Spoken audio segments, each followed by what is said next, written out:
Assalamualaikum and a good evening to students from all over Malaysia. With great honor and pleasure, I would like to welcome everyone to our talk, Foundation in Law from the Perspective of ASiD Alumni. We are so happy to have you here this evening. But before we start our program, let me remind you that if you have any questions, you are welcome to ask in the live chat box. The attendance link will be given at the end of our program and it will only be open for 15 minutes before after the program ends. Okay, now that we are clear about that, let's begin our talk. I am Nurul Farhana from UiTM Law Program, Class U09, and I shall be your moderator for tonight. I reckon that everyone here is interested in knowing more about the next step after getting your SPM results. Well, in this case, we are delighted to be here to assist in giving you a full overview of Foundation in Law through our two distinguished speakers tonight. Before we begin our event today, it will be best to start with the recitation of dua. Hence, I would like to invite Raja Muhammad Miza Shami to lead the dua recitation. Please welcome. Thank you, Fahana. Now, let's begin our doa with Kitab Al-Fatihah. Al-Fatihah. A'udzu billahi minasyaitonir rajim. Bismillahirrahmanirrahim. Alhamdulillahi rabbil alamin. Iyyaka na'budu wa iyyaka nasta'in. Ihdinas siratal mustaqim. Siratal ladzina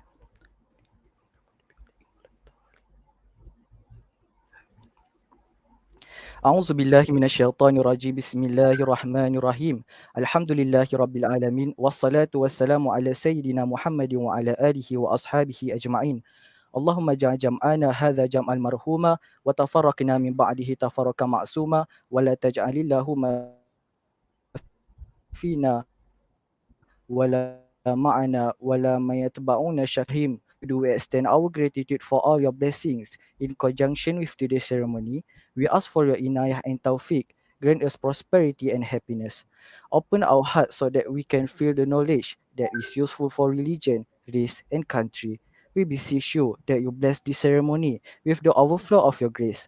All our effort in making this ceremony a success get your pleasure and guidance. Indeed, on this day, we gather because of you, O Allah. We come together to gain knowledge, exchange opinion, contribute ideas, forge friendship, and provide support toward further improving our skills. We ask for strength from you, present, O Allah, so that we who are present today can perform all good deeds and we seek refuge with you from doing evil. O Allah, grant us the wealth of knowledge and adorn ourselves with meekness.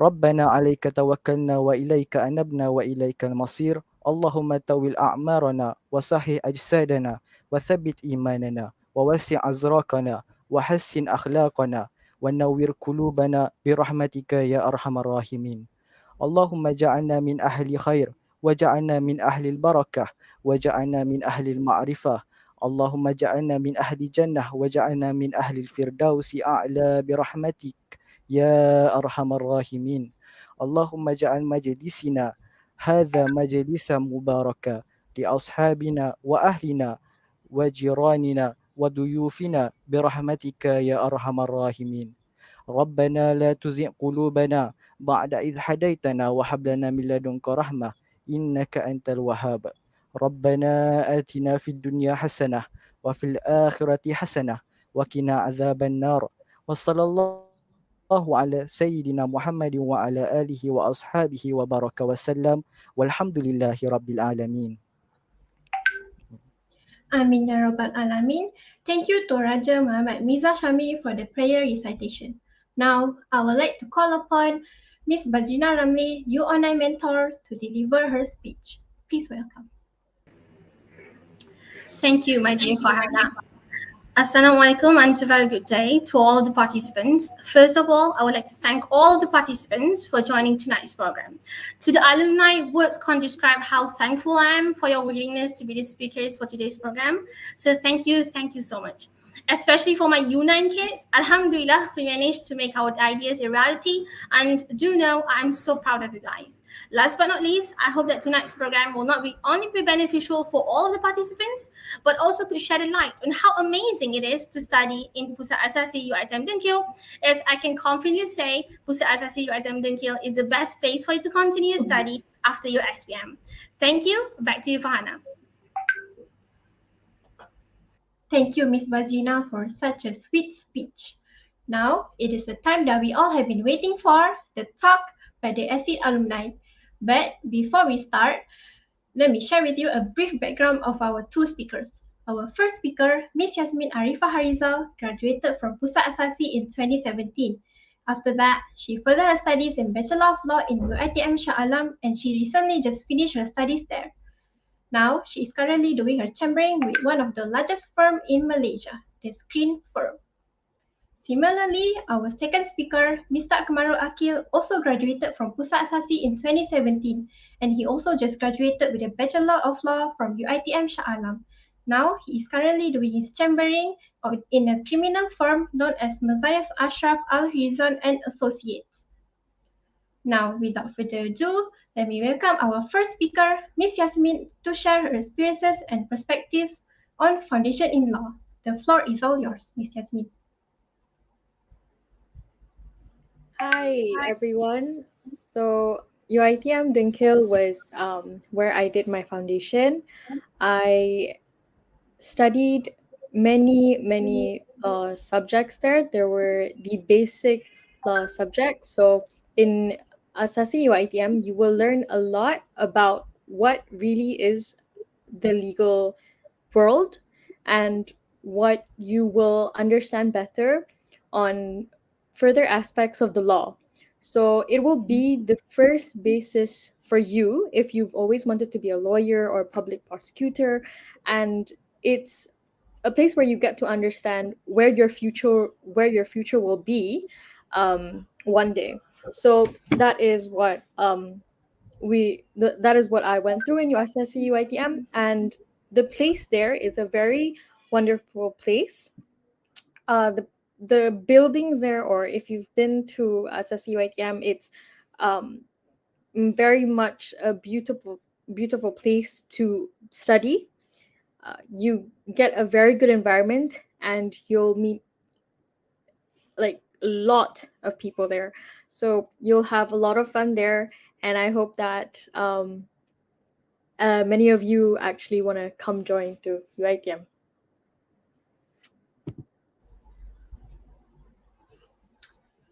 Thank you to Miss Yasmin. Next, I would like to call upon Mr. Akil to tell us about his perspective of Foundation in Law. Please welcome. Hello everyone.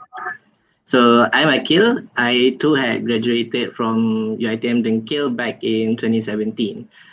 My experience with Pusat Asasi Dengkil is where I've learned the transition of life from a high school student to that of a university student. It's not an immediate process. And what's good about Pusat Asasi Law is where it's a stepping stone to you reaching out to that new phase of life where you are in. And it's where you are able to make trial and errors to learn about your mistakes and to go forward in life. And especially if you want to see what law is, it's where you first dip into your foot into law.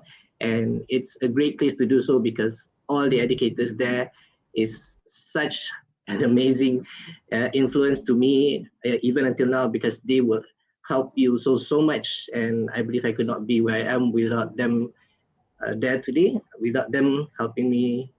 And honestly, Pusat Asasi can hold so much memory because of the ability for you to learn and make friends, and where you can actually look forward to a new phase of life. So to me, that's what Sesi Dengkil is, and especially for law in itself. So yeah, I think that's all, Ms. Lana. Thank you, Mr. Akil. I have to say, both of the speakers have really helped us in understanding the foundation in law in Pusat Asasi. And dare I say, it is getting clearer to all of us the journey after Miss Yasmin and Mr. Akil. Okay, now we will open for a Q&A session to the participants. You can type your questions in the live chat box and we will read it for you.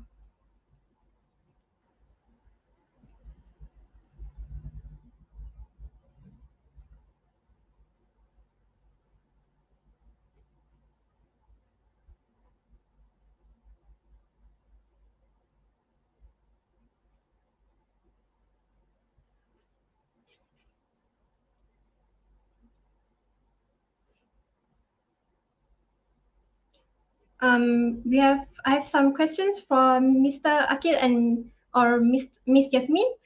Um, what does it take to be a successful law student? I think I'll go first.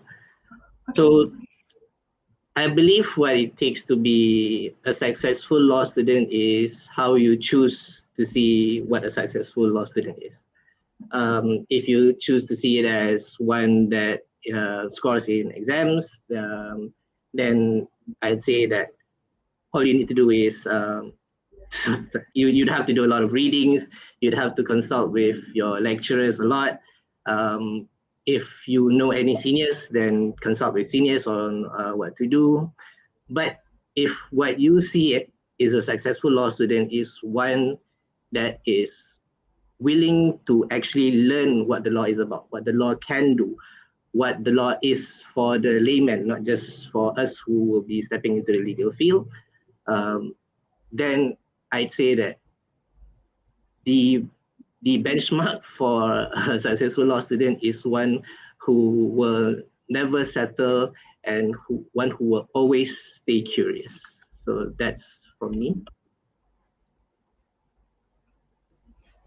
We have questions from Nur Liana Amani Zainuddin. Is law only for those students with debate skill? I think this question can be answered by both of the speaker, Miss Yasmin or Mr. Akmal. Akil, do you want to go first or do you want me to go first? Okay, I think I'll just continue on. Debate skills. Was that sorry? Was the question on debate? So if it's on debate, I would say that it's not, at least from my experience, I'm not a debate student. I've not been involved in debate. So if you are thinking that law students are those that are good in debates, they're not. There's a lot of law students who are not as well versed in their oral presentation skills as others, but that does not make you any less of a law student, does not hinder you from any success. Yeah, I agree with what Akil said, and you don't you don't have to be a debater to actually be in the legal field.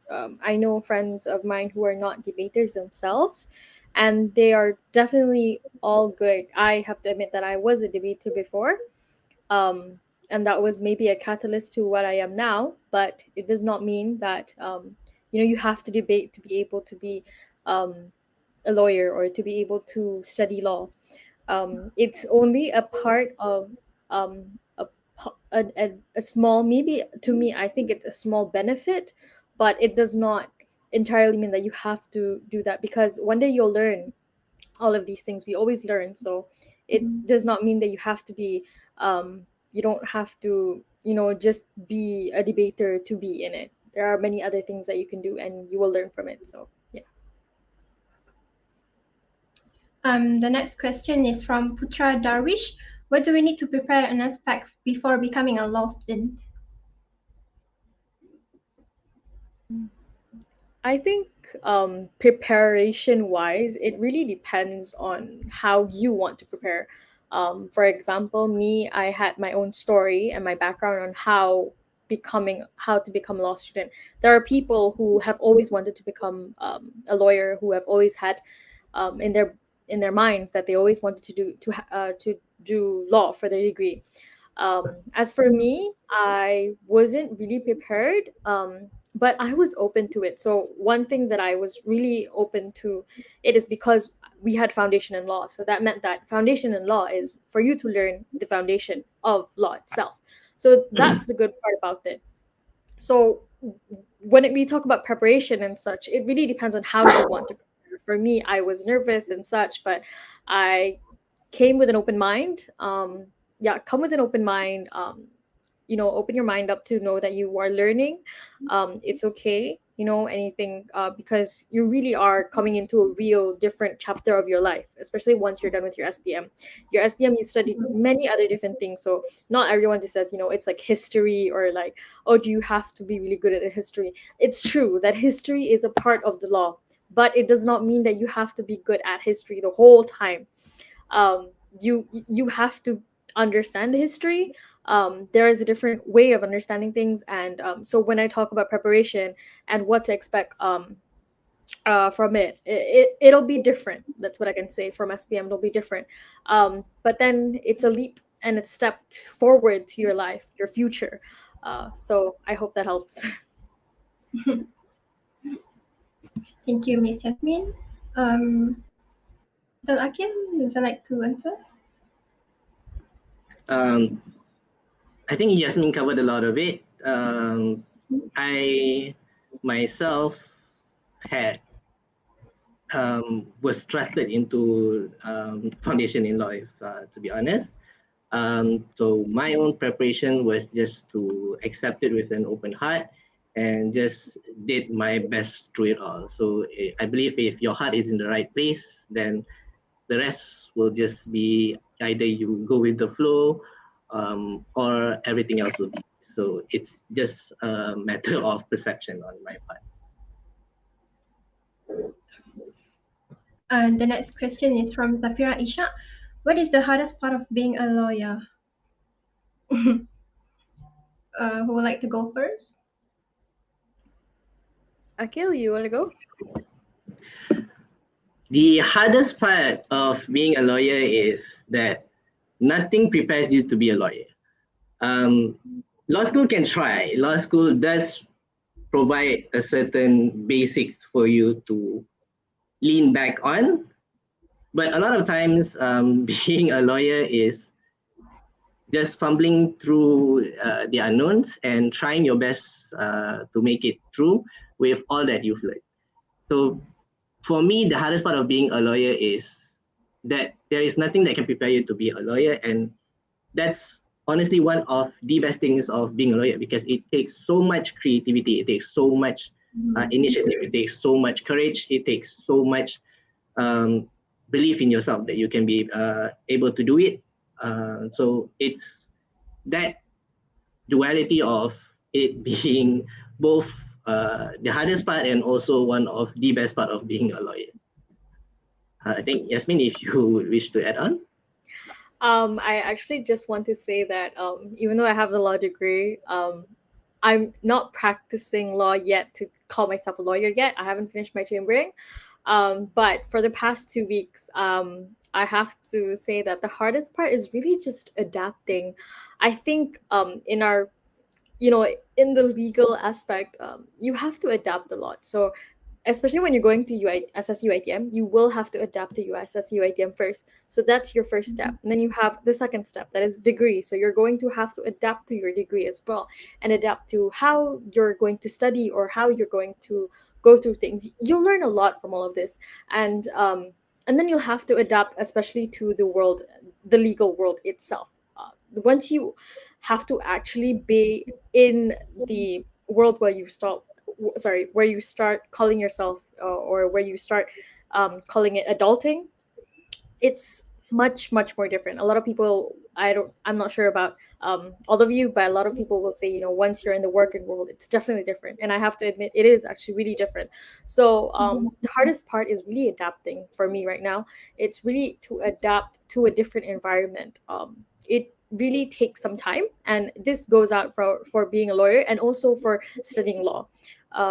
But as long as you have a good strong heart, like you open your heart to it and you're passionate, or you try your best, inshallah everything will be okay.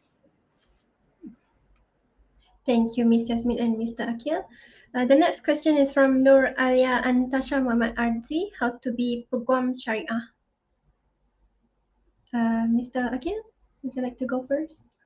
Okay.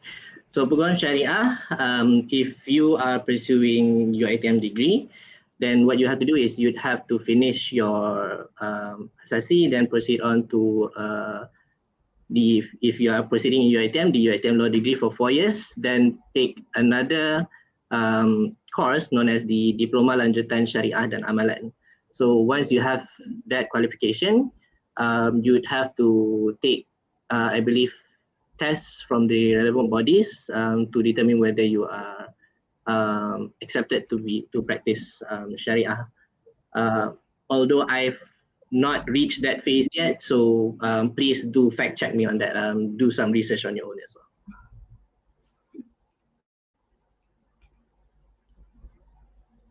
Miss Yasmin, would you like to? The next question is from Awanku Arif Radi. What's the most challenging subject in foundation and how do you overcome it? Miss Yasmin? Honestly, sorry, I need some time thinking about it because it's been a few years back. I think subject wise, there was a lot that was difficult, but for me, I was having difficulty with contracts. The class is, I'm not sure if you guys have it now, but it's called contracts, tort, and criminal. I think combining all three was very difficult. I have to be honest, I didn't get good grades for that one. I really struggled through it because I was actually trying to understand contract first, and then it was a mixture of like contract, and then you had to transition yourself to tort, and then it was criminal. Especially when you're just learning these things, it's very very difficult to open your mind into understanding all three. So I only could understand contract, and then unfortunately I couldn't do much about it. But in terms of overcoming it, I didn't get a good grade like I've mentioned, but alhamdulillah I got into UiTM for my degree. So when I was in degree, I actually made sure that I understood everything. So how I overcome this is actually by reading the book, all the textbooks, and I understood them, and I highlight because I understand better when I highlight. So I read, I think, most of the contracts book, the textbook, and also most of the tort book, and I did better than before. So that's how I overcome it. I think that subject was the most challenging. Akil, what about you? I can't remember specifically what the subject was called, but I think the code was Law 012. It was the one where we learned a bit on jurisprudence. So about positivism and the likes, Thomas Aquinas and the likes. I think it was because the subject was very abstract in a way. So I couldn't quite grasp on what it is. And honestly, a lot of times law is gonna be like that, where it's in English, but you won't understand what it is. So what I did was I just tried my best, I believe. I did consult with the lecturer on the things that I didn't understand. And the lecturer was very helpful and accommodating, even though I was slow in getting how to actually answer that question. But I believe the approach to any law subject is to consult with your lecturers and your friends if they are able to understand on the matter. And the rest is just doing your best. A lot of it in law school is just doing your best. Yeah, I just wanted to add on. I think Madam just said that Law 012 is the old Law 034. So I think that's your new subject now, the one that Apple was talking about. Mm-hmm.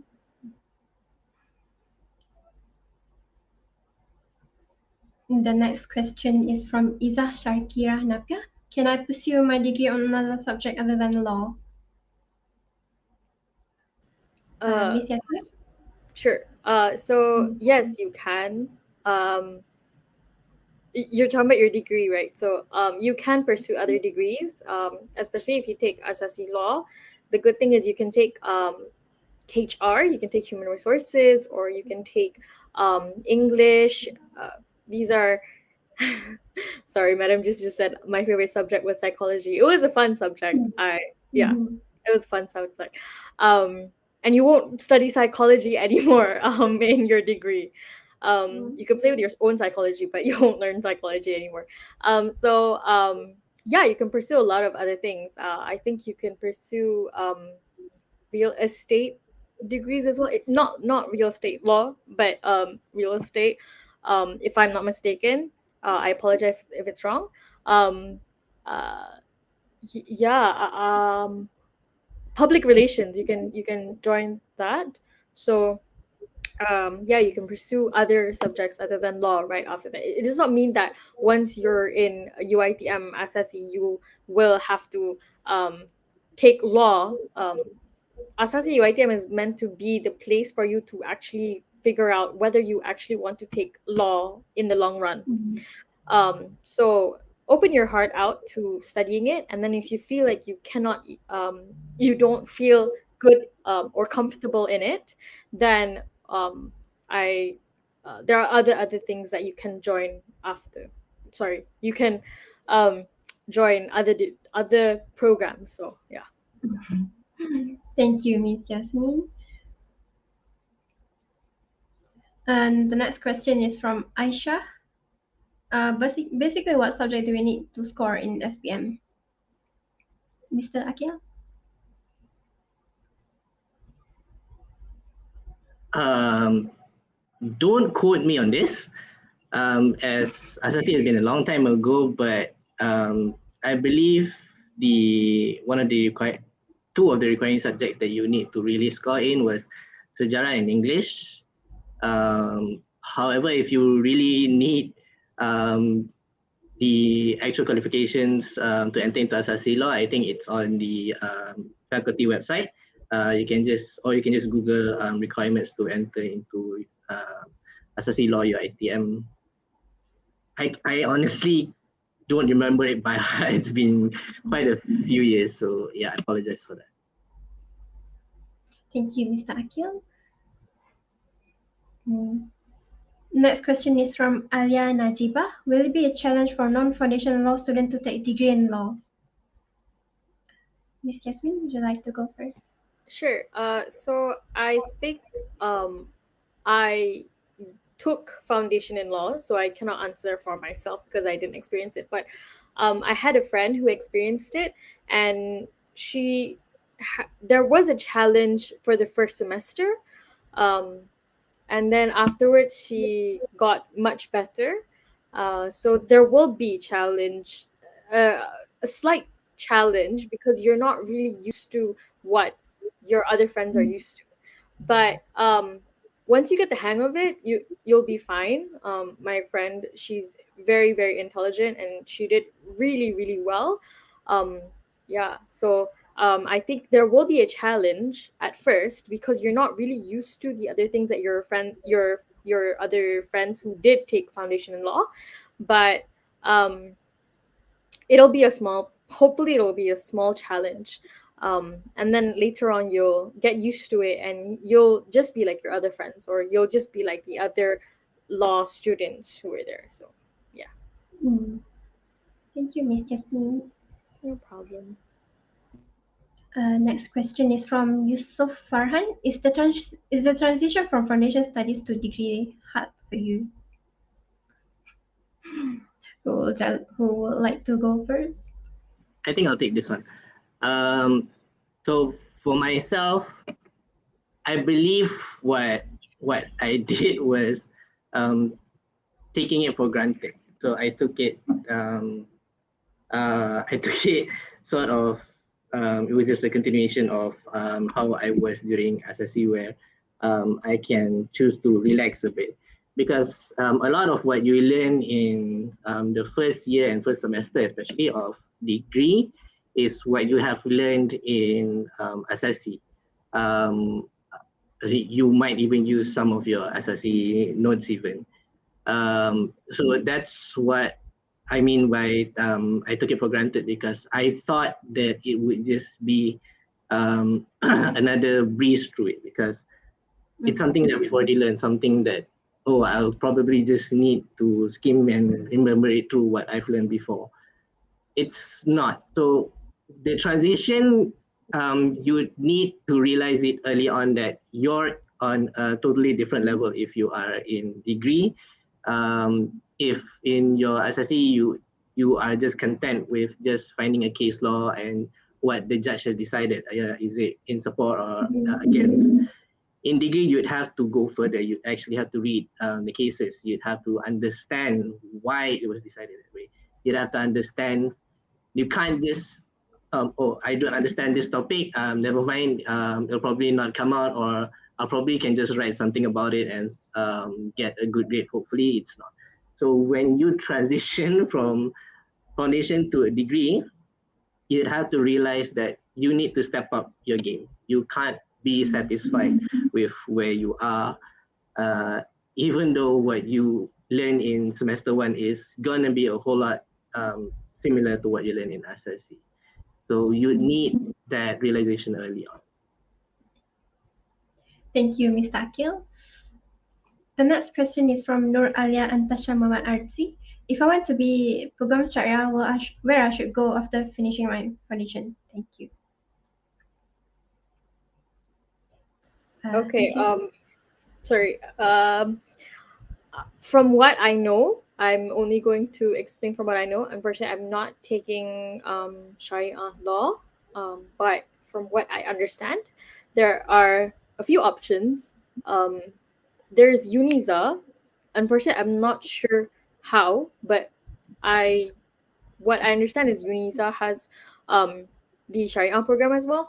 Um, there is UIA. So in UIA, if I understand, but if there's anybody else who can correct me, you might have to check on this. In UIA, you actually study both civil and Sharia at the same time.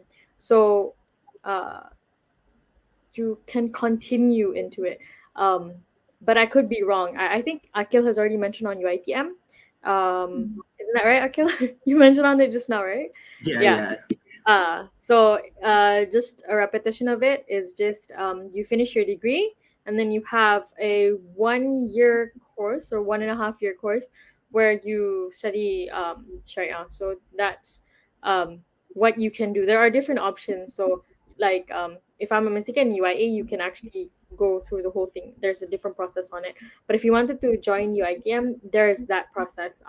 I would suggest it personally for me because I think it's better in some circumstances because you learn civil law first, which is compulsory, and then you can, if one day you decide to join that.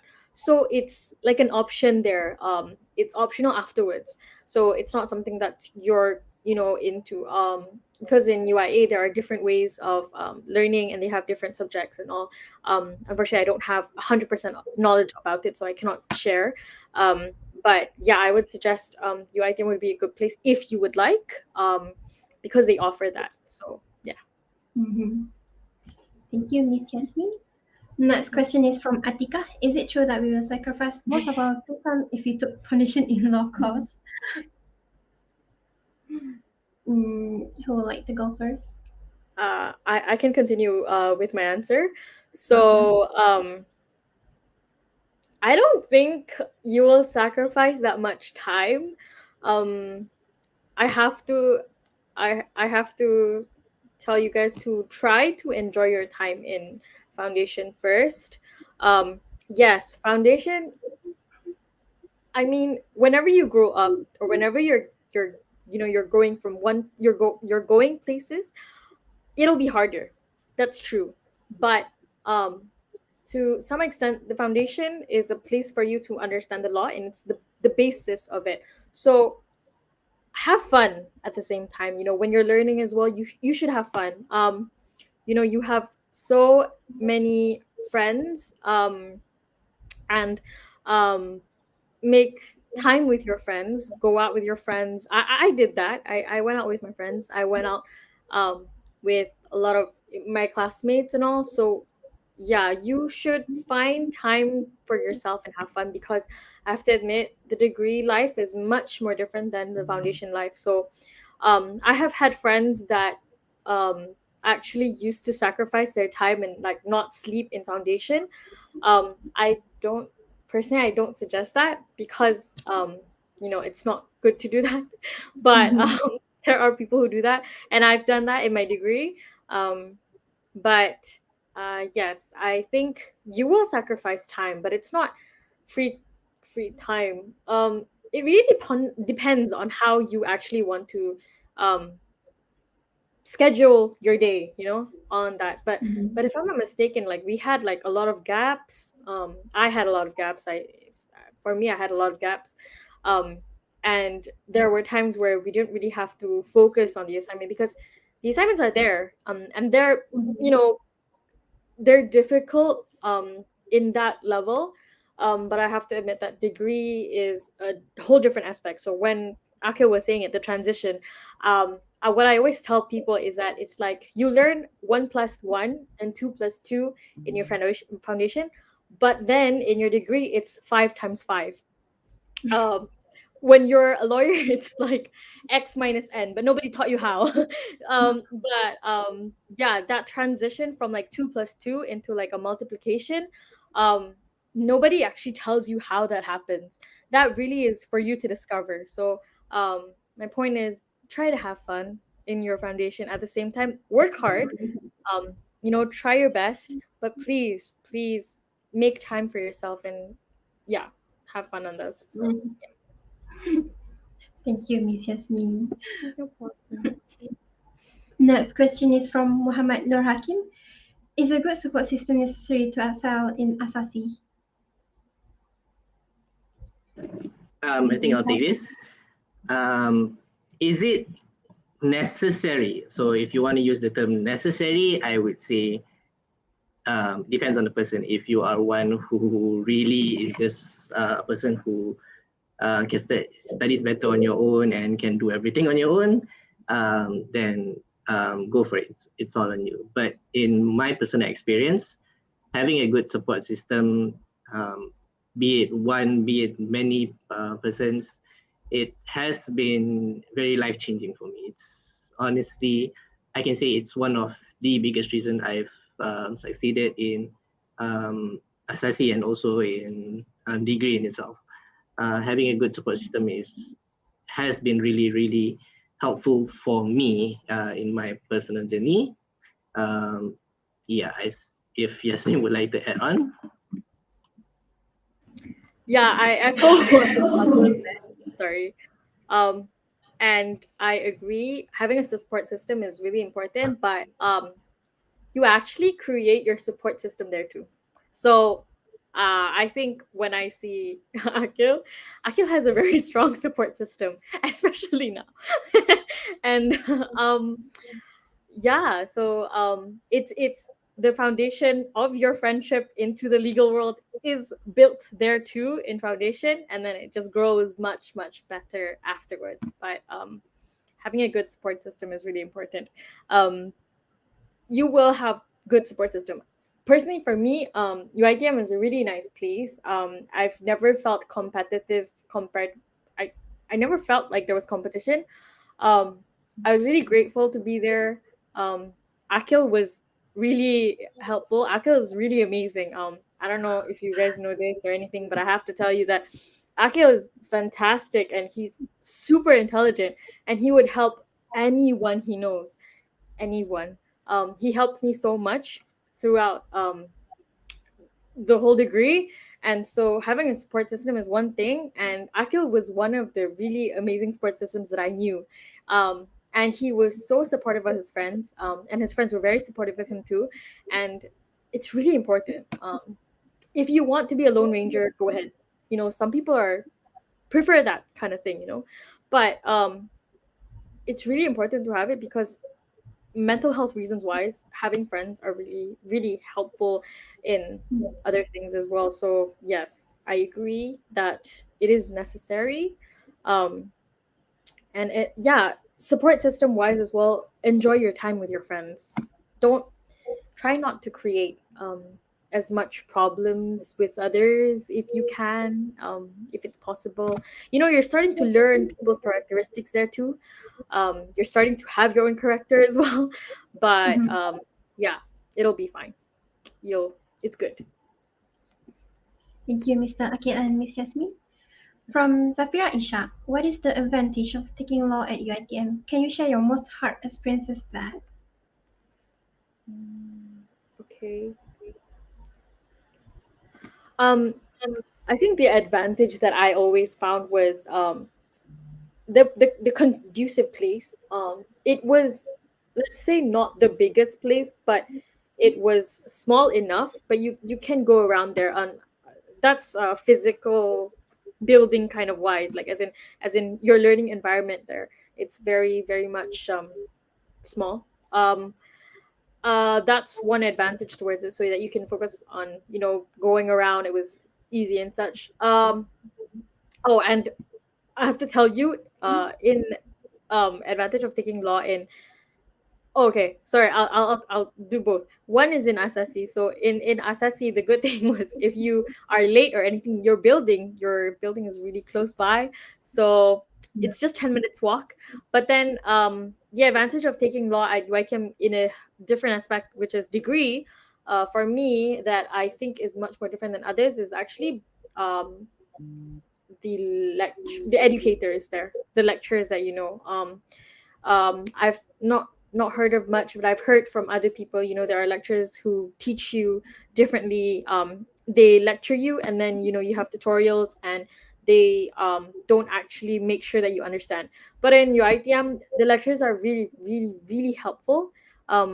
They help me a lot. They help Akil, if I'm mistaken. When we don't understand anything, we go to them. What I would always do is I would actually write my own answers, and then I'd go back to them and I'd say, is this how you write the answer? Is this what you want? um and then I know how to write the answer for my exams and such. So the advantage of taking law at UiTM is actually the lectures there are actually really, really helpful.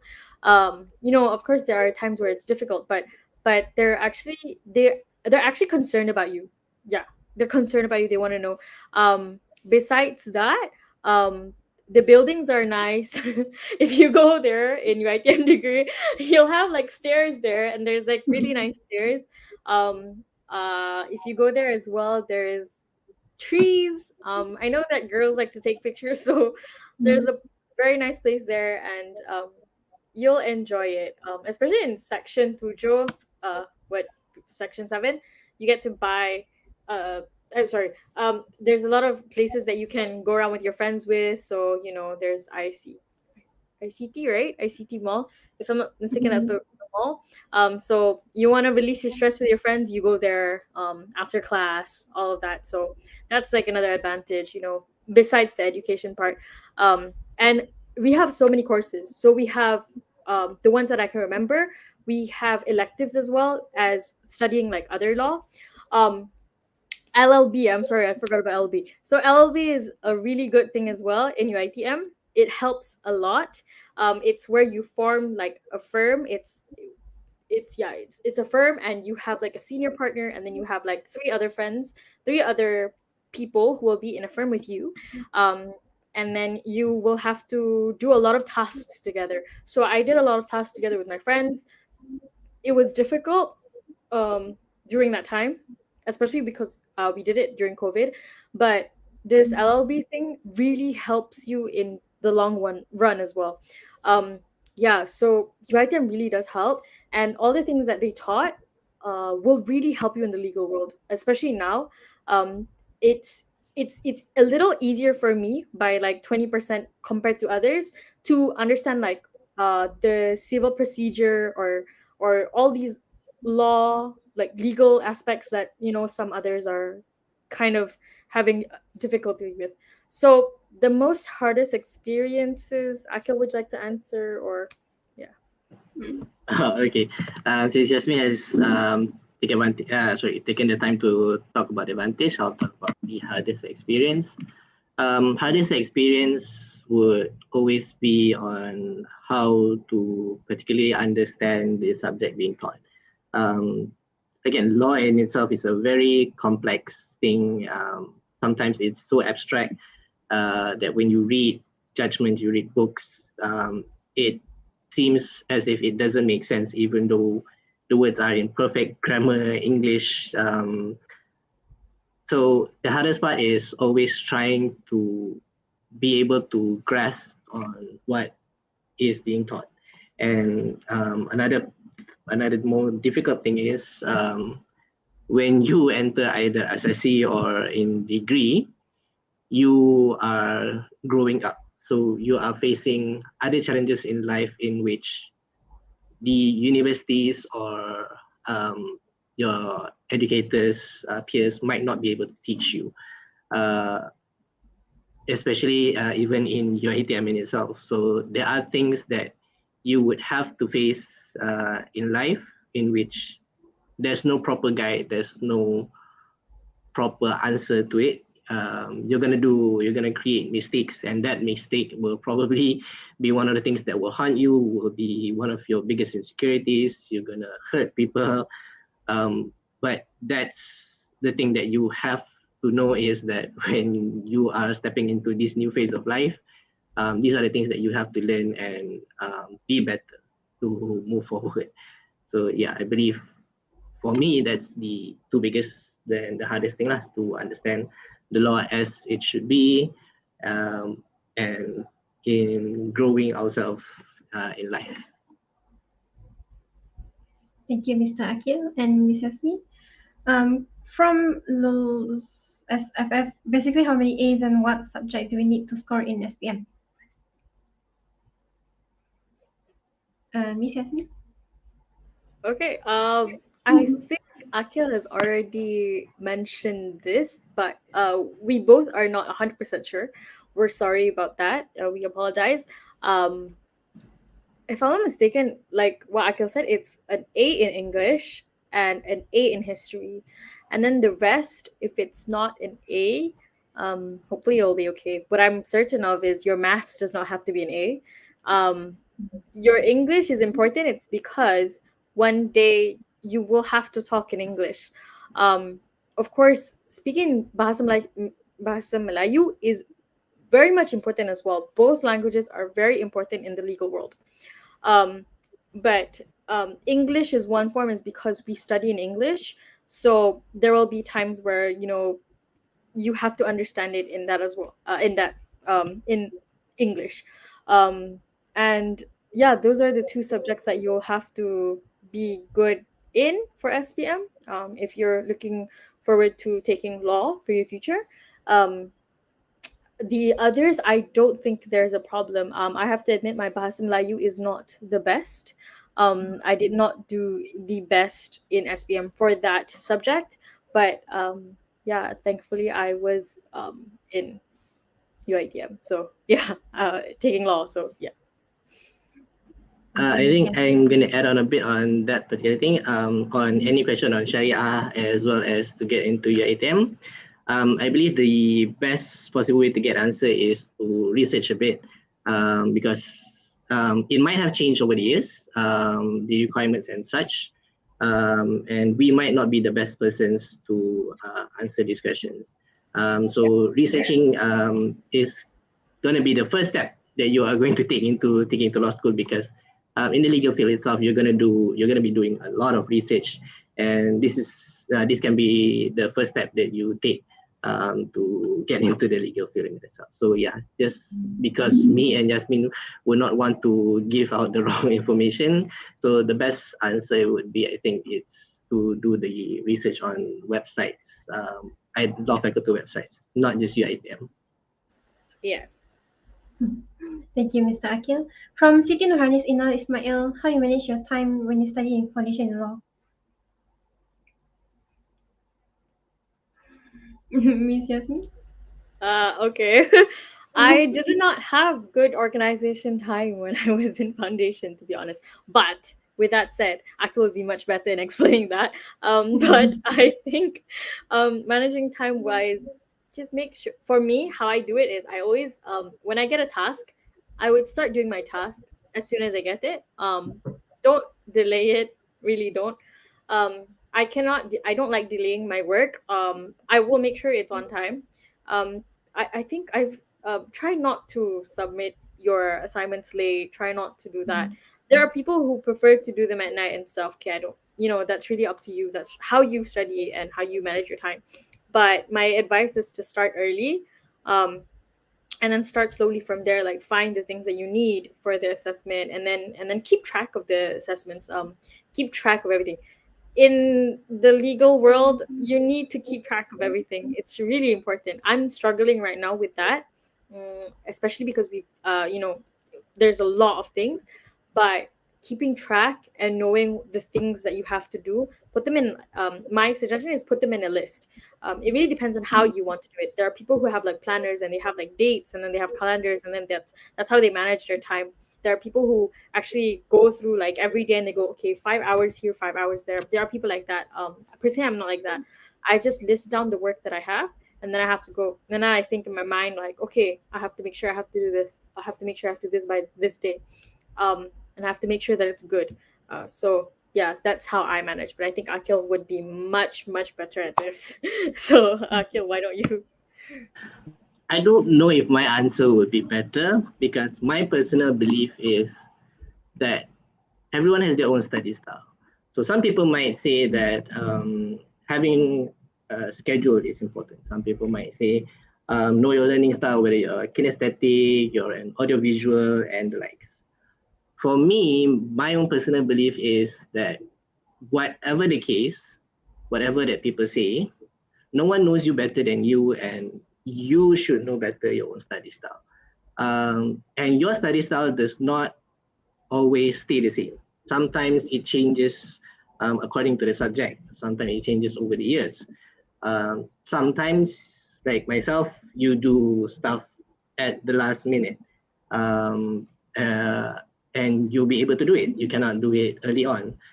Some people have to do it early on and they cannot manage. So my advice is that you should know your own study style, and that will take time. And don't be hesitant to experiment. Try doing some work early, some work late, and always see if it starts to not work or the likes, because we as humans, we are ever changing, we are evolving. You don't always stay with just one particular style. So my own personal belief is that know your own study style and stick with it, even if that means when you want to study, everyone else doesn't want to study. So yeah, so it's all dependent on how you are. Thank you, Mr. Akil and Miss Jasmine.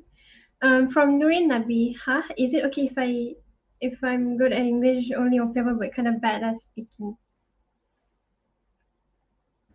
Okay, I think I would want to answer this. Mhm. And then I'll let Akil answer because Akil has his own answer to it. Personally, for me, it's good to have good English, but it does not mean that you have to have it like all the time. I don't know how to explain it, but you will learn from it. We will learn to have better English along the way. It's okay if you think to yourself that you are bad at speaking, um, but you are going to be as in the law in sorry in taking the law degree. You will learn these things. There will be subjects for you specifically to make you better at your advocacy skills, your speech and everything. And there are other clubs that you can join. We have um, International Law Club, which Akil was, if I'm not mistaken, the president of it. Yeah, so he's really good at that, and I had a really good friend there.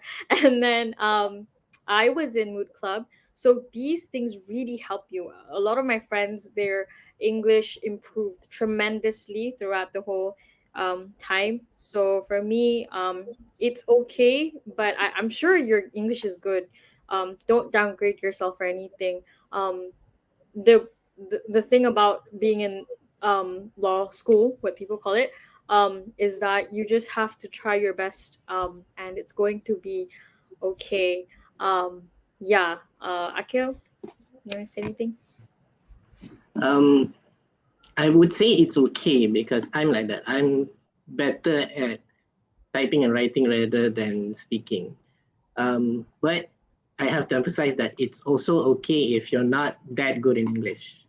Um, what's more important is, again, I believe research is more important because if you know exactly what it is that you are supposed to talk about or you're supposed to write down about, then even if you fumble, even if you stutter, even if you have fillers like like I do, it's not the end of the world. It's not.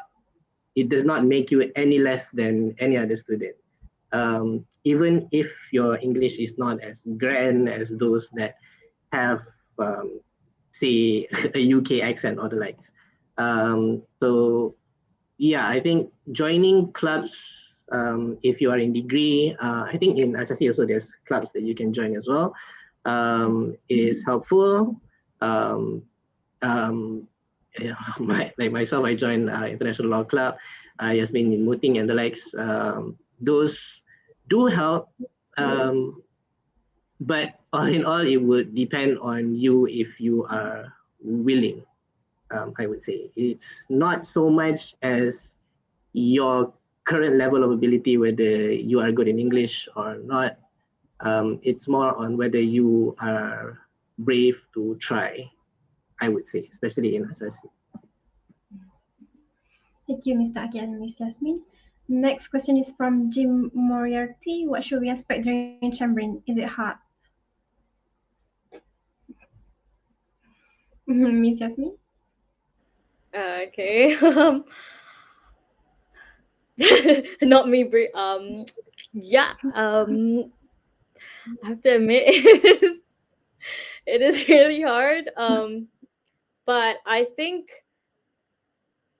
uh, like I've mentioned before, it's the adapting part. Adapting is hard. Adapting to a new environment is really hard. But that is what the word means. That is, you have to learn to adapt.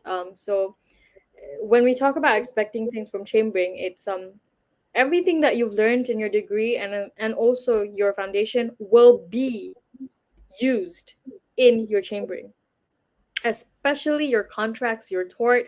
If you plan to do litigation, and if you are a criminal lawyer or you plan to become a criminal lawyer, um, you need to really be good at criminal it's as well. So it's yes, you will be expecting a lot. um, um, I have to suggest that in your final year of your degree, focus on your final year. Um, Please n- use your time wisely there to study all those things and understand them, because these things will be used for your chambering a lot. But then your first year, all those things that you're gonna study, which is like contracts, tort, negligence, contracts, tort, and also like your criminal in your third year and such, all these things will also be used. So everything you learn will be used. Sometimes you'll be like, I don't understand why we have to learn contracts, but contracts is the basis and basic thing of everything. So you'll learn a lot from your chambering. It really depends on the firm that you choose or the master that you get.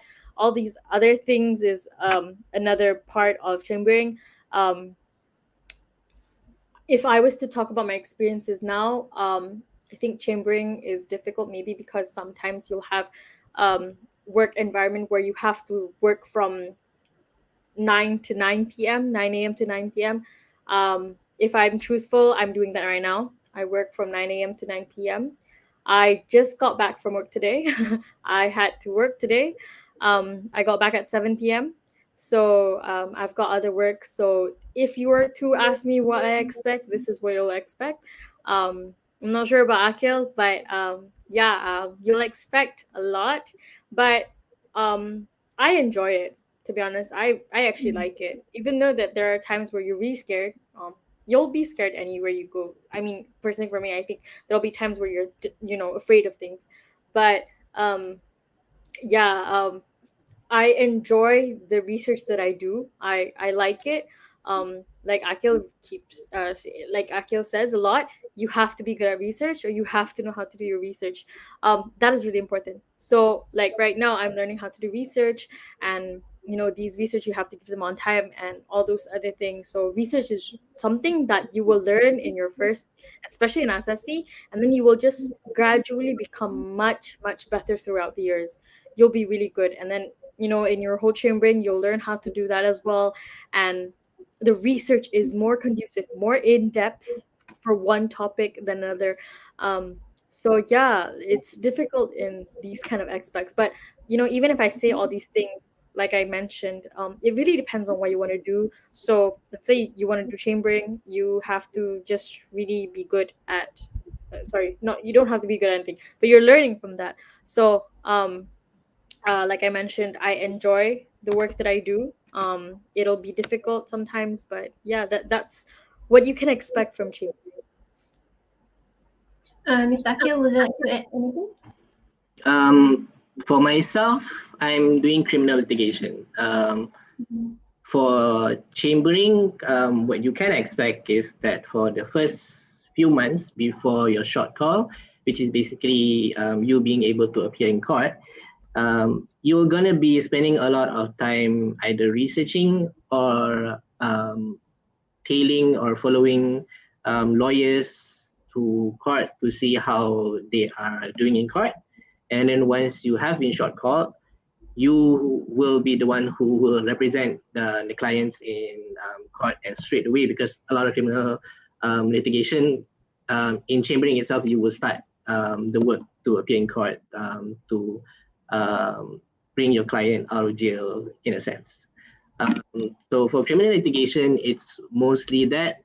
And if you really are interested in criminal litigation, I would suggest, if you are financially able to intern at some criminal firms, and you will see just how criminal litigation actually works. And to me, it's really fun, and it's really creative. You would need a really creative mind to be in criminal litigation.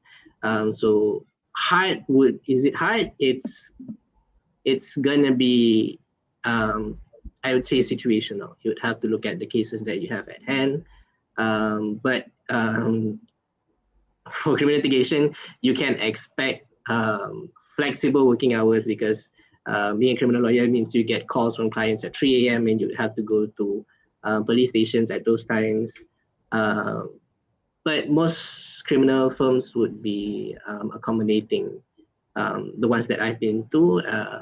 But yeah, there's again, I think I mentioned it before. Law school does not prepare you for everything out there. So expect the unexpected, and always keep an open mind, keep a firm heart, and be brave enough to try.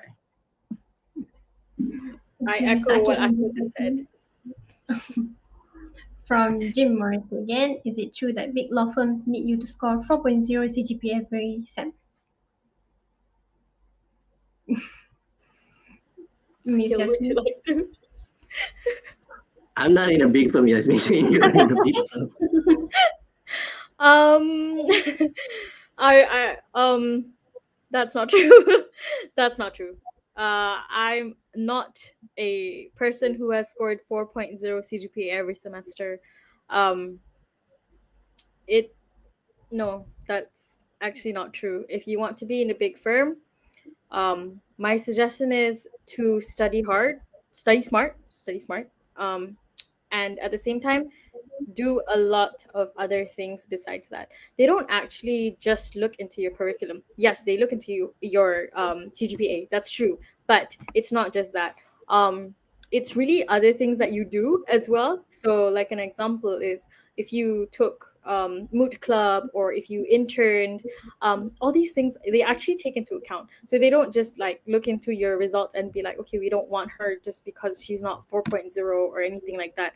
I am honored and privileged that I was given the opportunity to be in screen, um, in a firm that's a well-established firm, and I did not have a 4.0. But what I can say is um, balance both. So the important thing that they want to know is how you balance both things. One of the questions that I was asked is, how do you balance these things? And really, it's just how it's really on how or what you want to do. So my suggestion is do a lot, study a lot at the same time, do a lot other things if you want to or if you could. I did moot, and I also from time to time I would actually do part-time internships with a firm, and I was always used to that firm. So these kind of experiences and activities are what makes you much more outspoken out there to be in a big firm, I have to admit. And yeah, join a lot of other things. Um, use your voice. I yeah, I hope that helps. Yeah, so it's not true. That's not the narrative about it. It is an advantage if you have good scores, but it does not mean that you have to have that in order to be in a big firm. Don't stress yourself out too much at the end of the whole degree or like the whole year, um, and just try your best all the time. One thing that I do is I always try my best, and I always try to find things to enjoy. And yeah, I like to move around a lot. I like to do a lot of activities at the same time I do work. That's how I normally do things, and I guess that helps. So I hope that helps. Thank you, Miss Jasmine. From Farah in, I had a lot kind of stressful, so how to manage stress? Mr. Akil, would you like to answer? Yeah. So my way of handling stress was I'm surrounded by crazy friends. So they make life very, very interesting. Whether it's friends that I study with, friends from clubs, friends that I've met along the way. Yasmin is also one of them. Um, Having these people around, having a good support system will always help you to manage the stress proper. There's also doing stuff that you love, finding your own passion and hobby. In Asasi, if you can, in degree, join any organization, any clubs that piques your interest, that makes you be able to take your mind away from your academics, but it's something that you are passionate in.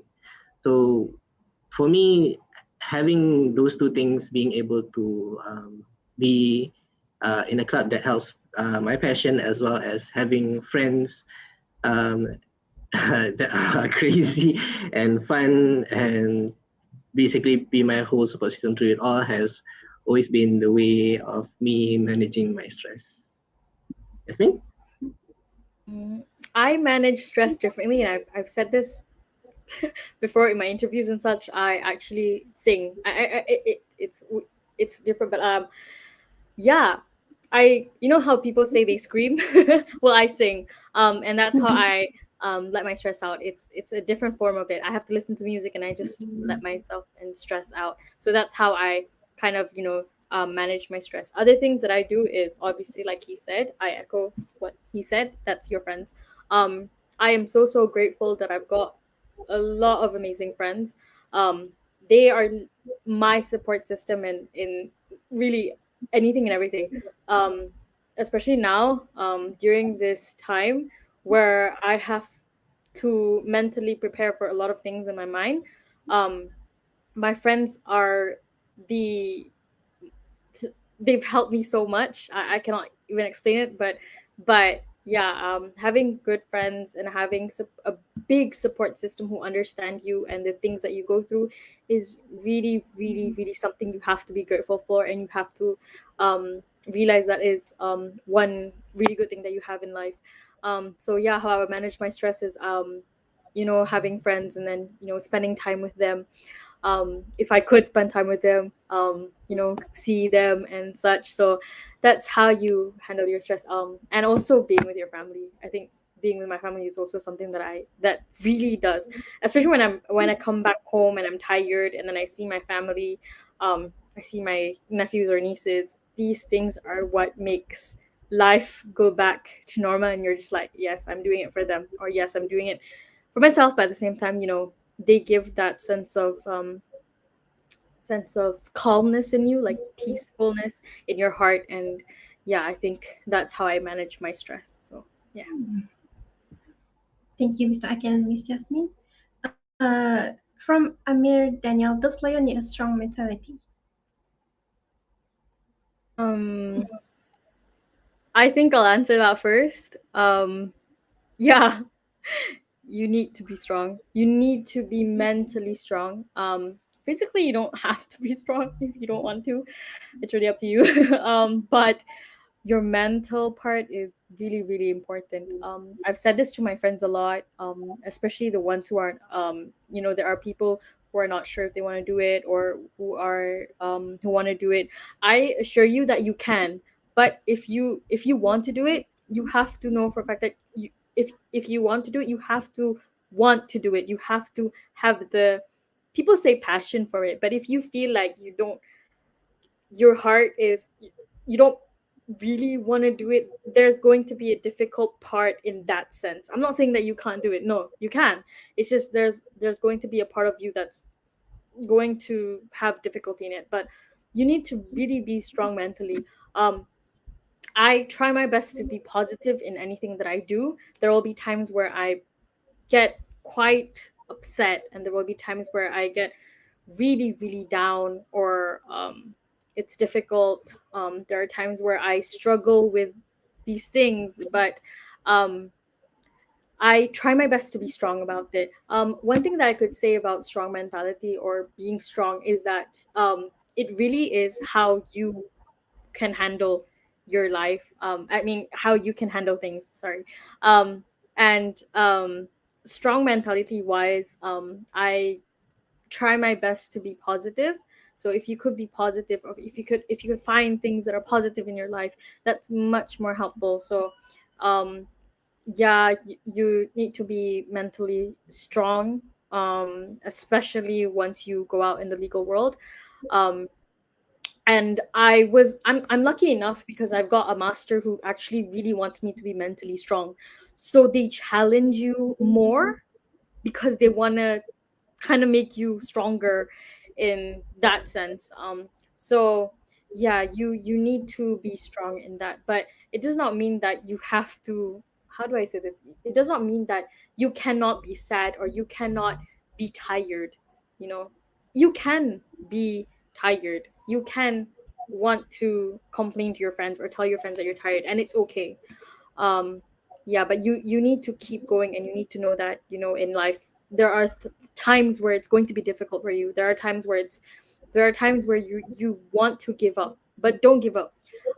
Perseverance is so important in life. So I yeah, Akil. Does the lion need a strong mentality? Absolutely, but it does not mean that you cannot cry. It does not mean that you cannot feel like wanting to give up. Because I personally been there. I've had some trouble with academics as well, where I felt that way. I felt as if, macam, am I even suited for this course? Is this the extent of my ability? Am I never going to be good enough? And those kinds of things, it does not mean that you're weak. You're allowed to feel those that way. You're allowed to um, have those kinds of insecurities. And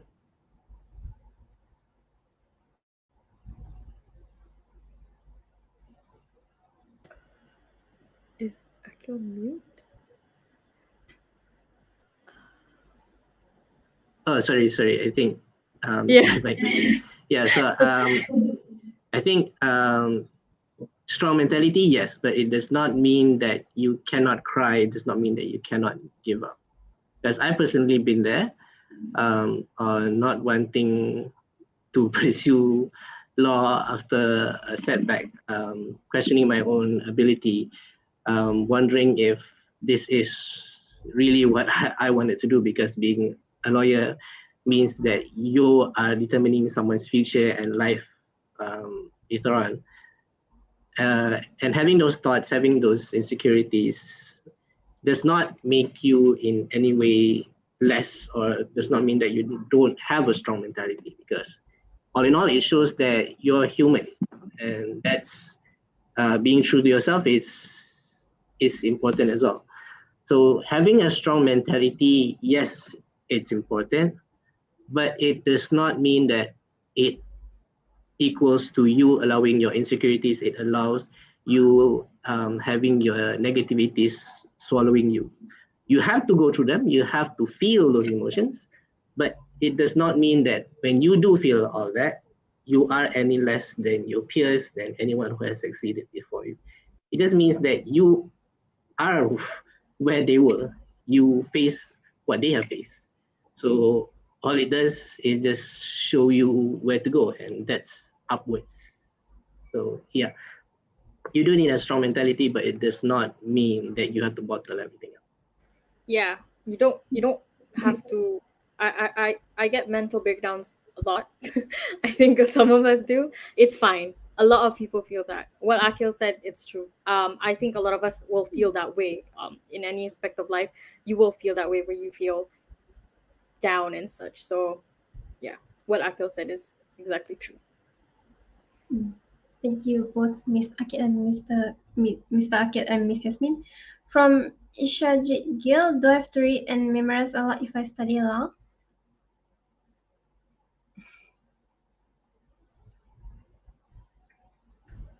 Um, I'd say luck plays a lot into that factor. If you're lucky, then you don't have to read and memorize a lot. But if you want, no, sorry, I believe that the best way is to understand. Understand would be the best way, even if you don't memorize every single detail of the case, as long as you can understand why a particular matter was decided in a way, what law was used and why that was the law, why the judge decided in that way. Even if you don't remember the particulars or even names of the case, as long as you can remember that, uh, you can the rest you can just wing it. So, but mostly it's just what's important is not to read and memorize a lot. It's to understand a lot. Yeah. So that's what I believe. Thank you. From Lul SF, then anyway, how to become a program hartanah? Is it still the same?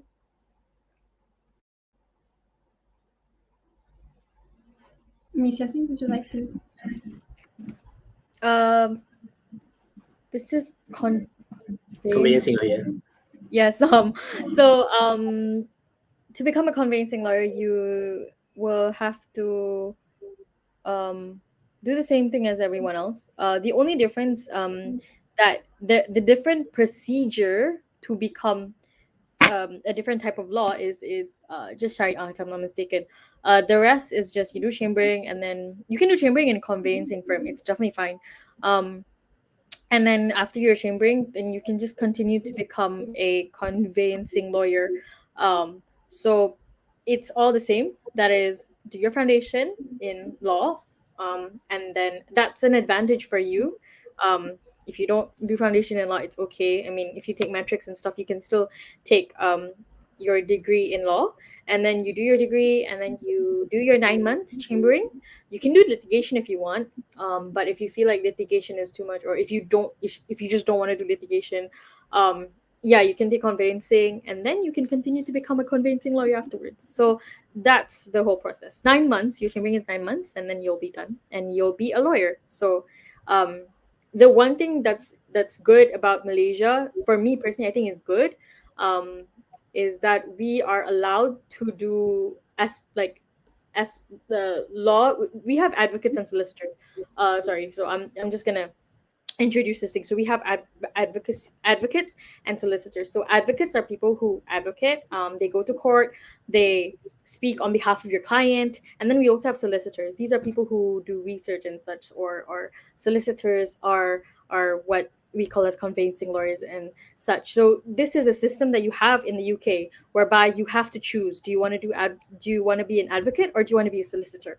But in Malaysia, for me personally, I think is good, is that what is good is because we are an advocate and a solicitor during that like once you're done with the 9 months, you can do whatever you want afterwards. So let's say you do conveyancing law, and for 5 years or 3 years, as long as you want, you can venture yourself into something else like litigation, that is doing being an advocate.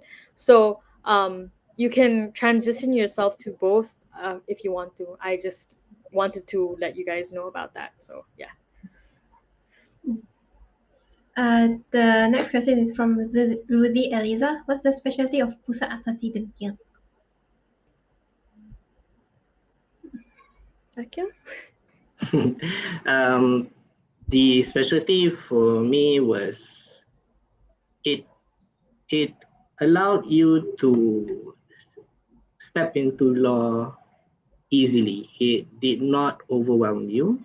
Um, and then of course there's other courses there, so you learn about the other courses from friends or any person you've met that are from other courses. So that mixing allows you a broader perspective, even at the foundation level itself.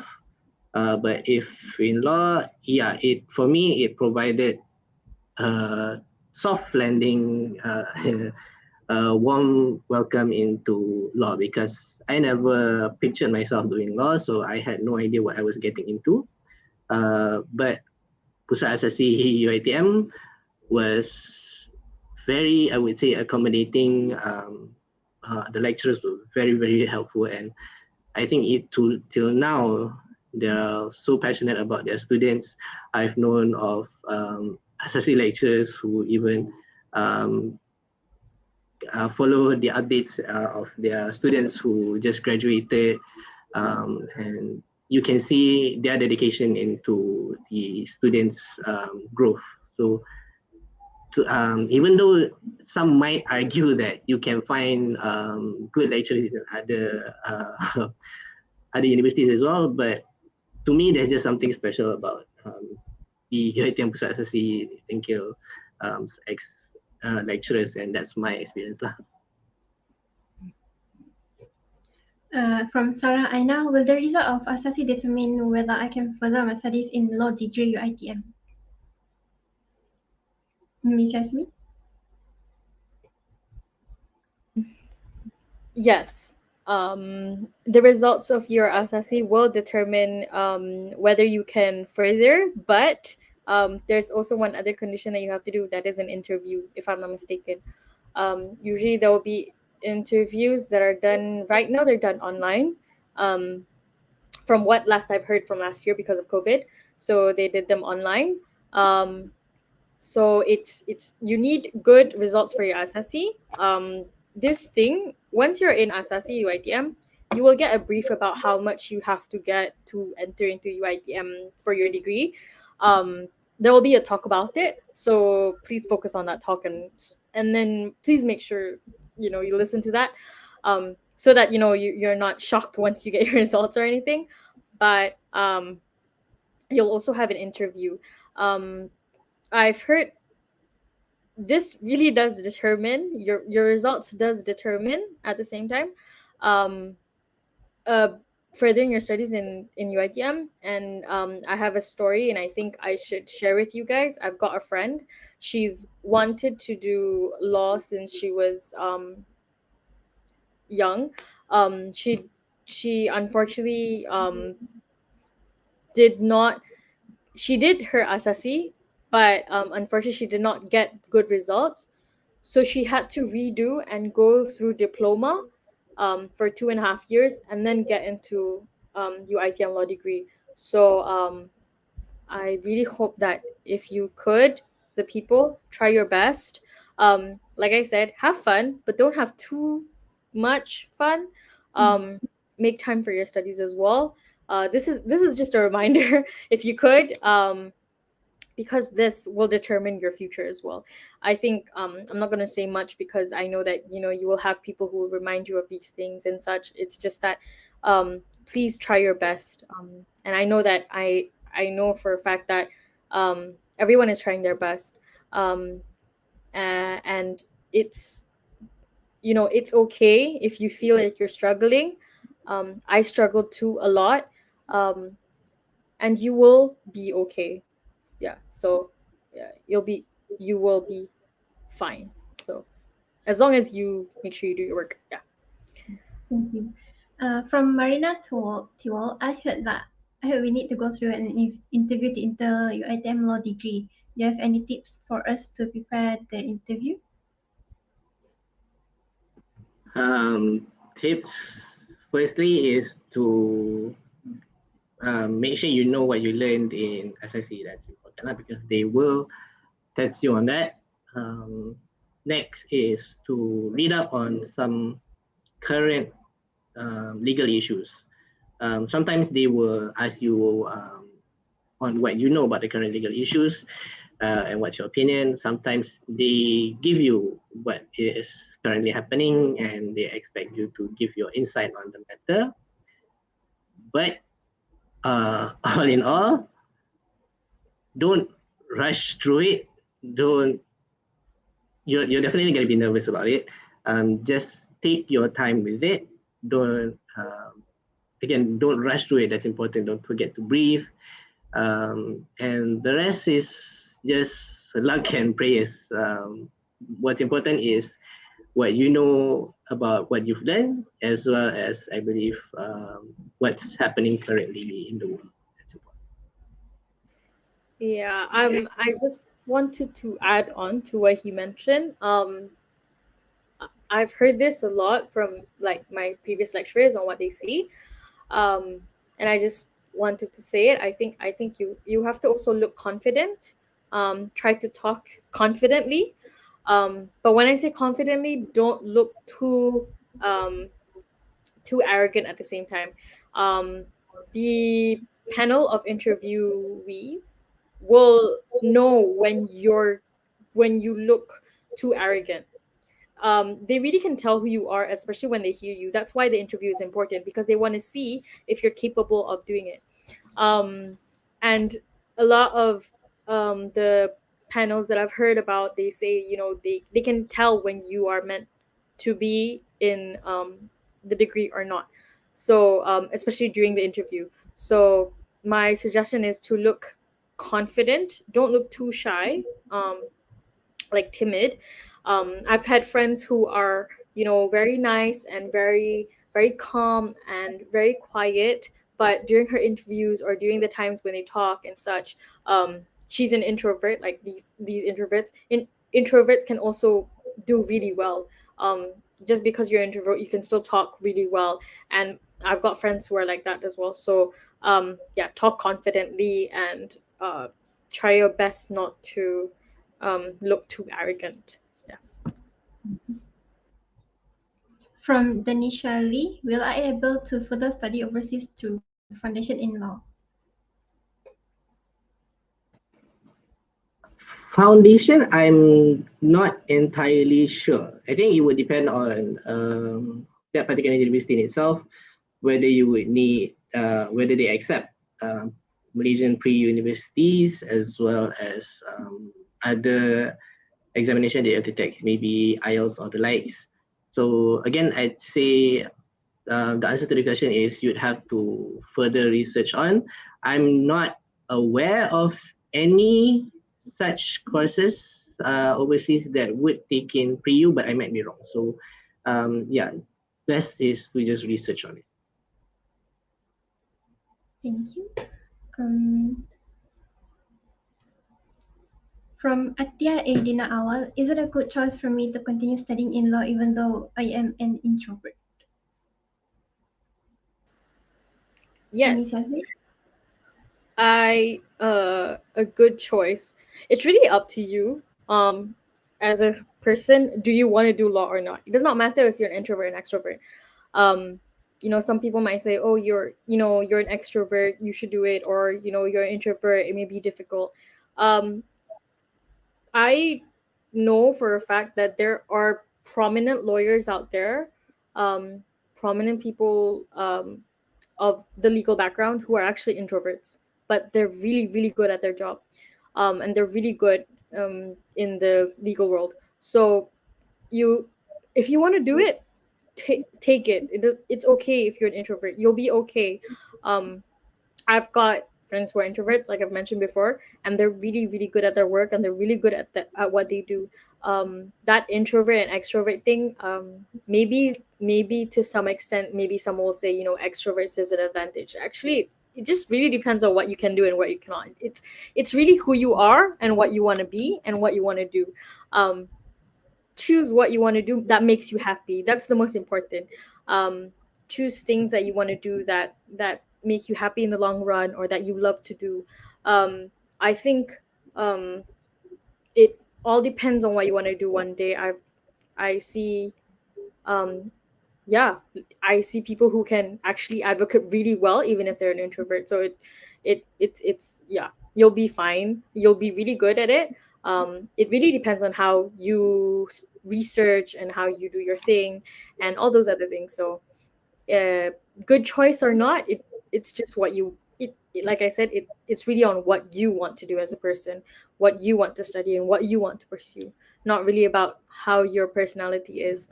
If anyone tells you differently, um if you stand your ground, that shows that you are actually meant to be in the legal world. So yeah.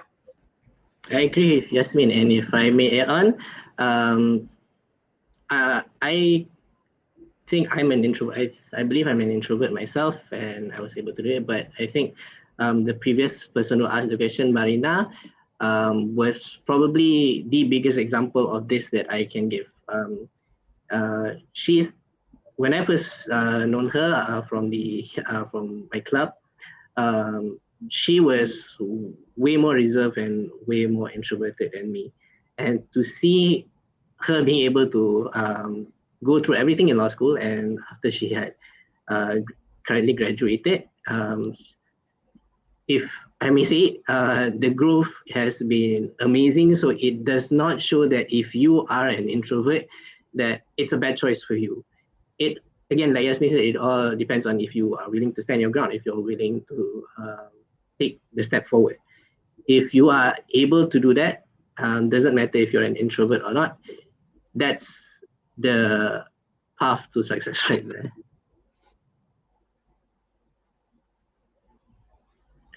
From Marina Kewal, how do you deal with free riders?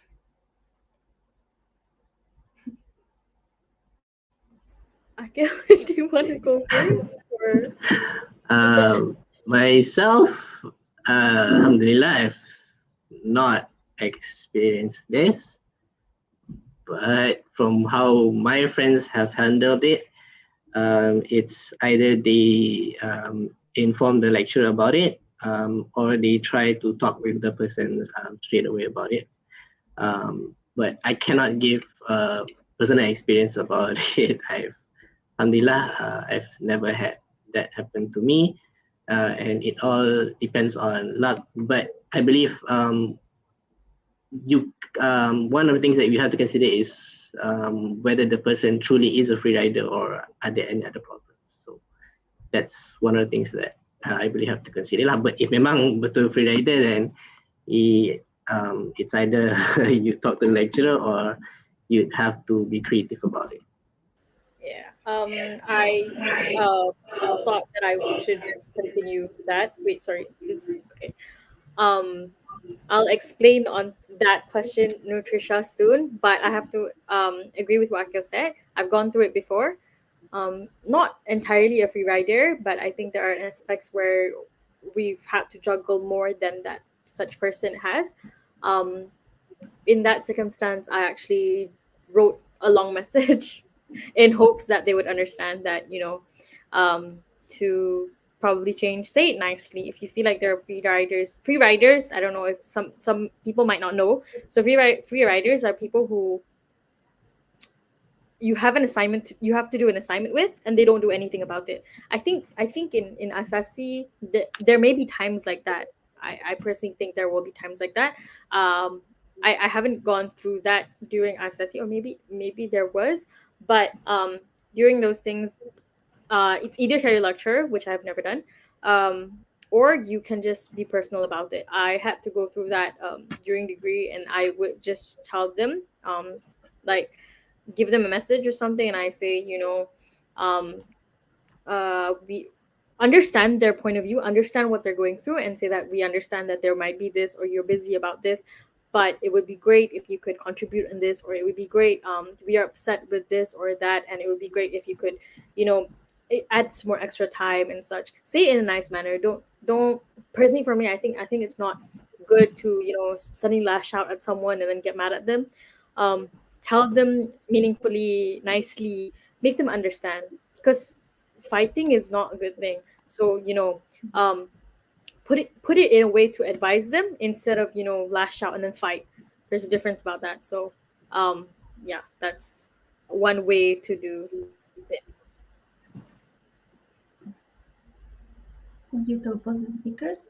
From Nutritia, is being in a law foundation gives me more advantage rather than people who is from metrics and other institutions to be in law degree.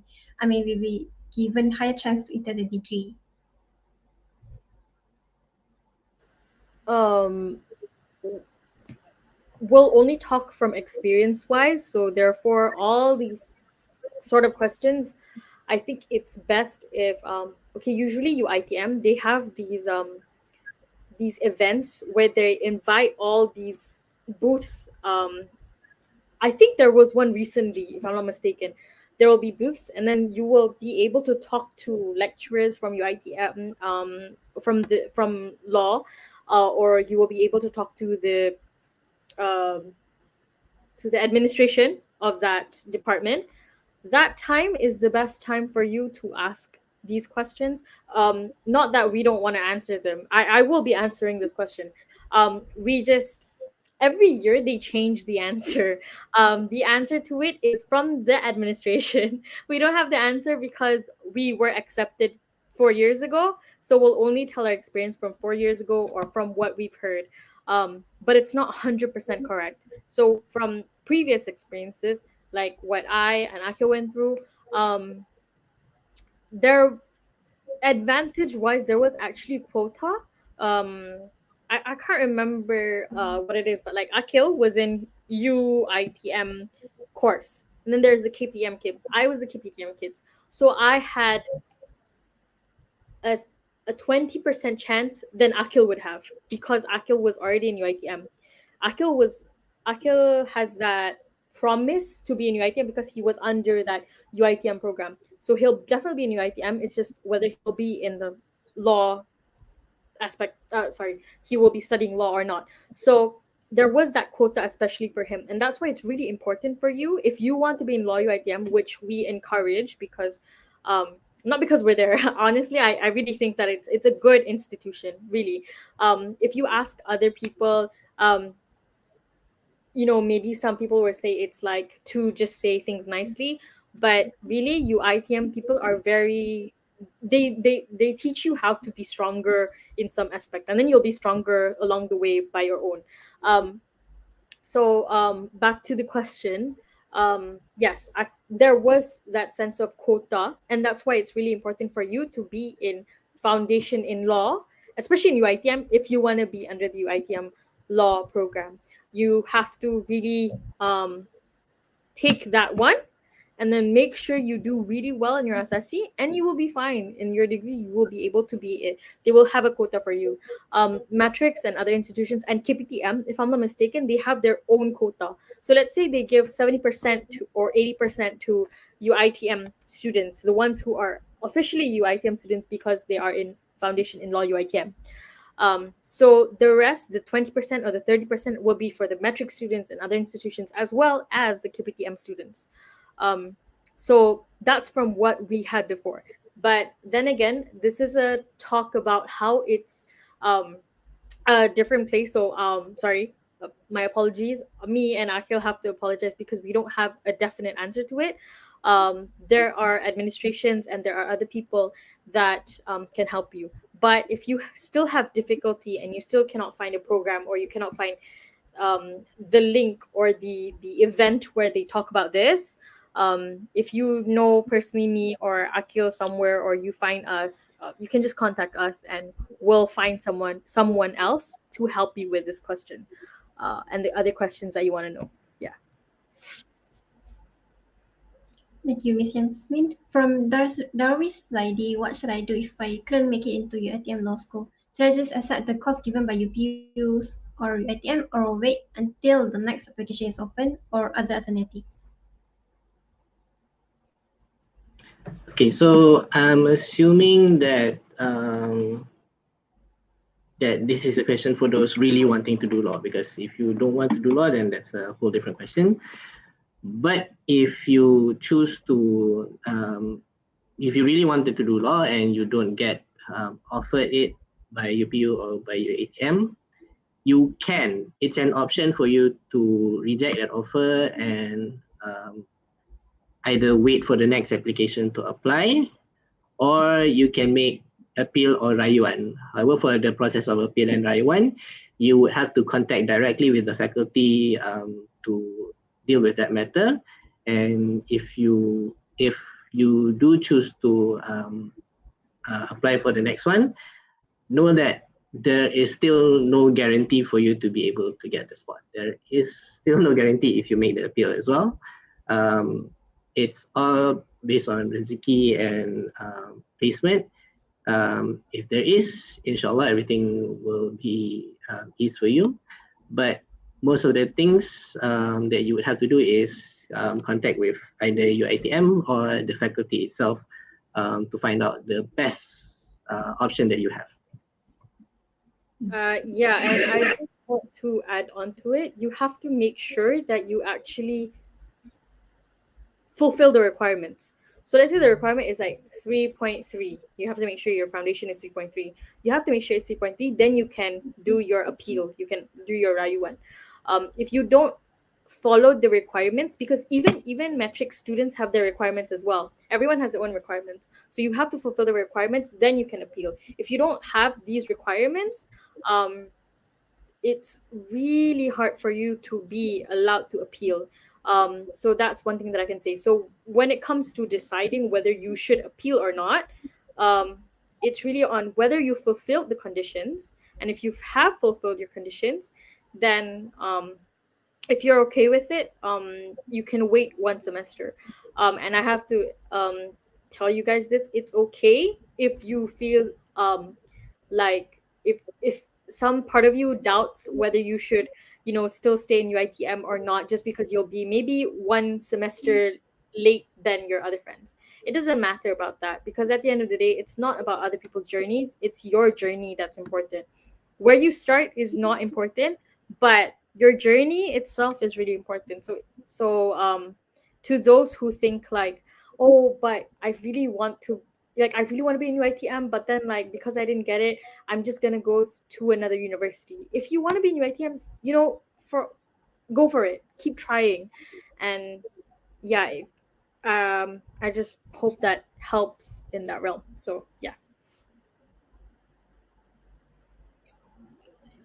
So thank you, Miss Yasmin. Now it is 9:45 p.m. So I'll take the last question from the chat box. Last question is from Jim Moriarty. What makes you choose law after SPM?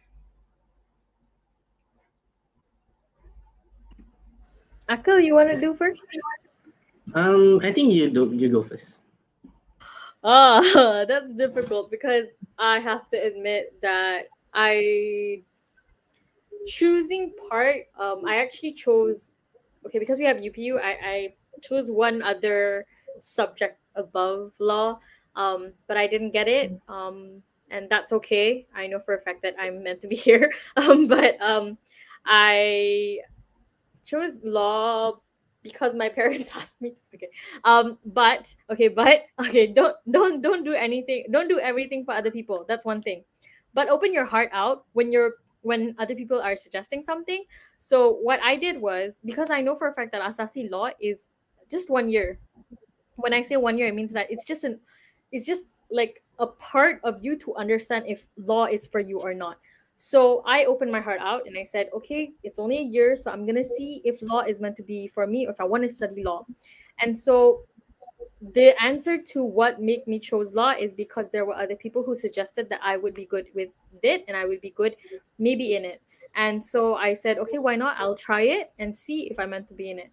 So if you were to ask me why I chose law in my degree, then my answer would be different, and that is because I'm the type. Okay, it really depends on what you want to do in life and what you want to be, and all the other reasons that you want to do the thing that you want to do. Um, um, and for me, I chose law because, or I wanted to do law in my degree. One reason is because I think the law is somewhat something really interesting. It's really interesting when you learn it. For I like to learn. I don't know. Some people like to learn. So I like to understand things better and more. That's one thing. And another thing why I chose law is, sorry, it's out of my brain right now. It's out of my mind. Um, is because, oh yes, okay, sorry. So why I chose law is because I want to help people. Um, I really like to help people. If you are the kind of person that wants to do service, then that's the kind of thing, helping people. It In life we want to help people, and we want to make change in the law, or at least we want to make change in our lives, and we want to help people around us. So being taking law means that I can change a part of the system, or a part of things that are not the greatest at the moment, and then we can make them better eventually. So as an example is, sexual harassment bills. That is the law about sexual harassment. We want sexual harassment to be something that is out there. We want it to be spoken. So why I chose law is because I want to make change in the world to help others. Akil? So my story is quite similar. I did not choose law after SPM. I chose law after foundation.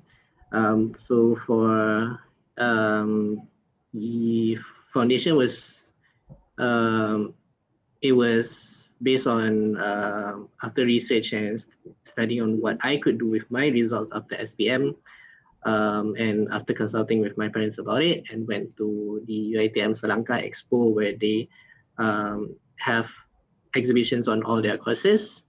Law was an interesting choice, so it was just an option. And UPU was the one that determined that I got into law. And after being in foundation law, and again, a big part is due to the lecturers at UITM Asasi, is what made me want to pursue law, because of all the same reason as Jasmine, to help people, especially after what I've seen in criminal law. Um, so it's having this 1 year.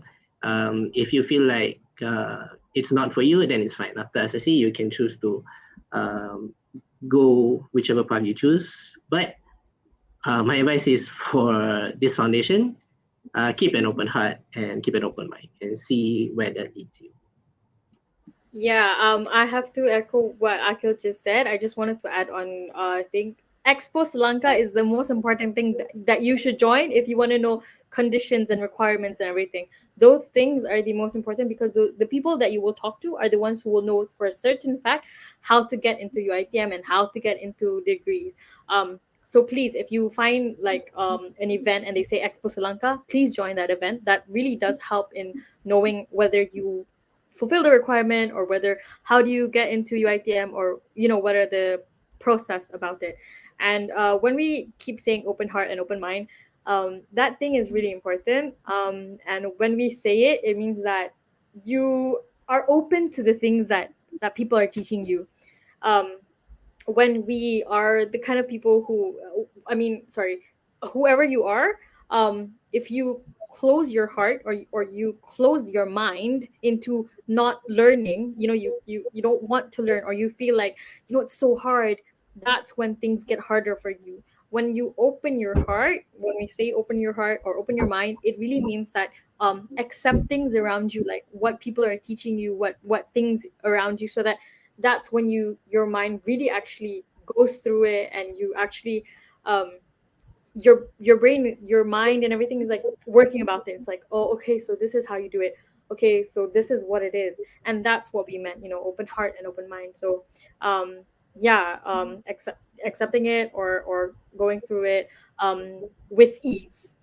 Yeah, I think that helps with ease. Yeah. So I hope that helps. Yeah. Thank you to Miss Yasmin and Mr. Akil. So Miss Yasmin and Mr. Akil, do you have any last word to say to the audience? For me, for those embarking and starting their journey on foundation in law, good luck. And if I could impart some words of wisdom on what my seniors have imparted onto me, is always have a curious heart and go to sleep smarter than you will when you wake up. So always do improve every day. Yasmin? For me, I think that there will be days where you doubt yourself, and there will be days where you feel like it's the end of the world. But I can tell you that it's not the end of the world. You know, there are times where it's difficult, but we have to go through the difficult parts to get to to get to the destination. Um, their journey through it all, it will be difficult, but you will survive. That's the most important part. You will survive. I mean, if me and Akil can survive, it means that many of you can survive. Um, it's okay to cry. It's okay to go through all those things. It's okay to feel overwhelmed. There will be days where I feel overwhelmed, especially now. But one thing I can say is go through it. And if you want to cry, just cry. Or if you want to do anything, really, it's up to you. Whether to take law or not, it really should be from your heart. It really should be from what you want to do. Shouldn't be from other people. If you could, because that journey is your journey. No one will go through it except you. um yeah, and it it's going to be okay. That's what I can promise you, and I think me and I can say that because we went through it. It's going to be okay. Maybe there will be times, like I said, that'll be difficult, but you will survive. You will be fine, and you will do great in all the things that you do. You will do amazing, and one day you'll be like, oh, I did that. There'll be times like that. So that's going to be that your achievements. You will be successful wherever you go, as long as you are happy about it, as long as you feel happy about it, and that's your success. So one other thing is, success is defined by whatever you feel like is success to yourself. It's not by whatever people feel about you. So please be happy. Remember that it's all from your heart, and you have to be happy with what you want to do. And like Akil, there are words of wisdom. I don't have much, but I like Winnie the Pooh's words. That is, you are smarter than you believe, stronger, braver than you think, and smarter. Okay, honestly, I cannot even explain it. But there's three words in the quote. I apologize. It's not 100% perfect here, but yeah, you are smarter than you believe. So, and stronger than you think you are. And remember that. Um, and everything will be fine afterwards. So yeah. Thank you to Miss Yasmin and Mr. Akil. I hope all of your questions have been answered by both of our lovely speakers. Don't forget to give us feedback regarding this event by clicking the link provided on the chat box.